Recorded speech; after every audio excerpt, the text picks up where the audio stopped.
The morning after the unforgettable lantern-lit confession drifted gently into Dreamdale like a soft, golden sigh, carrying the warmth of everything Barbie and Ken had shared but hadn't yet fully spoken, and Barbie, waking with the glow of that moment still resting like a delicate petal on her heart, felt the world around her shining a little softer, as if every sunrise knew something intimate had bloomed inside her, and as she sat up beneath her pastel blankets, the memory of the lantern drifting upward, Ken's hand brushing hers, the way the air shifted between them, the breath they shared, made her chest flutter with a warmth she didn't know how to contain, a warmth that stayed with her even when she walked onto her balcony and breathed in the cool morning breeze, the sky painted with rose gold streaks and soft lavender clouds, and she wondered gently if Ken was somewhere feeling the same quiet ache of happiness she felt now. Little did she know, Ken had barely slept, lying awake replaying every moment of the night before, Barbie's soft laughter by the lakeside, the way her eyes glowed in lantern light, the almost confession trembling on his tongue, the way he stopped himself because he feared saying too much too soon might break the fragile magic forming between them, but now, standing at the edge of Heart Garden Meadow with the morning dew sparkling at his feet, he held a bouquet of freshly picked wildflowers in his hand, unsure whether he should bring them to her or turn back, his pulse racing with a mixture of hope, fear, and the kind of tenderness that made his chest tighten softly. Meanwhile, Barbie made her way downstairs, her steps unusually slow, thoughtful, her fingers lightly brushing the railing as though steadying the emotions swirling inside her, and when she reached the garden, she paused, because there he was, standing beneath the rose archway, holding flowers, sunlight catching in his hair, his expression a mixture of nervousness and sweetness that made her heart flutter so visibly she had to inhale to steady it, and when he saw her, his breath caught in his throat, because she looked radiant in the morning light,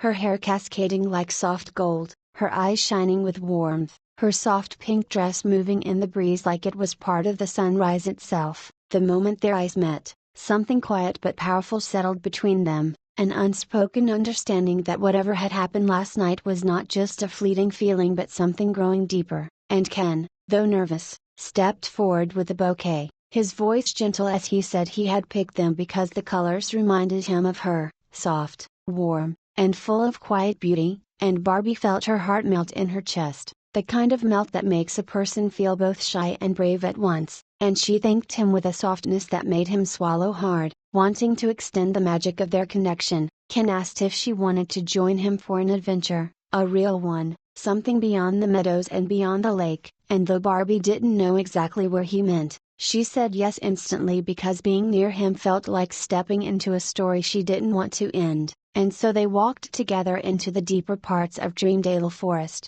where the sunlight filtered through the tall silver trees in streams of gold, turning their path into a glowing ribbon stretching ahead like it was guiding them somewhere special. As they wandered deeper, they talked about everything and nothing, Barbie opening up about her childhood fear of disappointing people, her struggle to always be perfect, how she sometimes wished she could let herself be more vulnerable, and Ken listening with a tenderness that wrapped around her like a soft blanket, gently admitting that he too carried fears he rarely spoke of, fear of not being enough, fear of falling too deeply, fear of losing something before he even had the courage to hold it. Their voices softened as they shared these pieces of themselves, their steps unconsciously growing closer until their arms brushed every few seconds, sending tiny sparks through both of them they pretended not to notice, and eventually, Ken led her to a hidden clearing she had never seen before, where ancient willow trees draped their shimmering leaves over a crystal clear spring that mirrored the sky like liquid glass. Barbie gasped softly,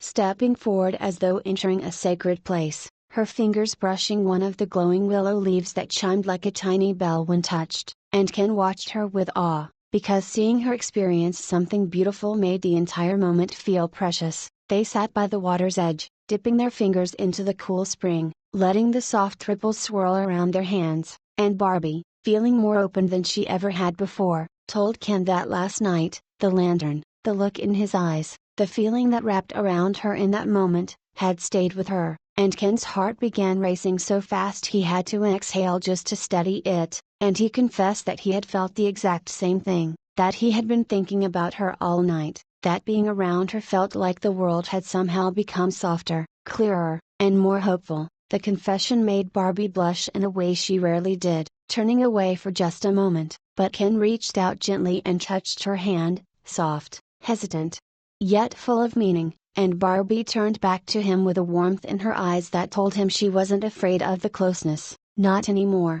They sat like that for a long time, hands intertwined, the spring reflecting the golden sun, the willow trees singing faintly in the breeze, until they finally stood and continued their walk, their fingers brushing again and again until finally Barbie just slipped her hand into his fully, and Ken froze for a second, stunned, before his entire face broke into a smile so heartfelt she felt her chest tighten. As the day stretched into afternoon, they found themselves wandering into the hill of echoes, where sounds bounced softly through the air, and Barbie laughed as their voices echoed in gentle waves, and Ken didn't even try to hide how beautiful he thought her laughter was. Later, when the clouds turned peach and lavender in the evening light, a soft rain began to fall, not cold, but warm, gentle, like a curtain of shimmering droplets, and Barbie ran through it with playful joy, her hair catching the rain like crystals, and Ken chased after her, grabbing her hand, spinning her round, both of them laughing breathlessly in the golden rain as the world around them blurred into soft color and sound.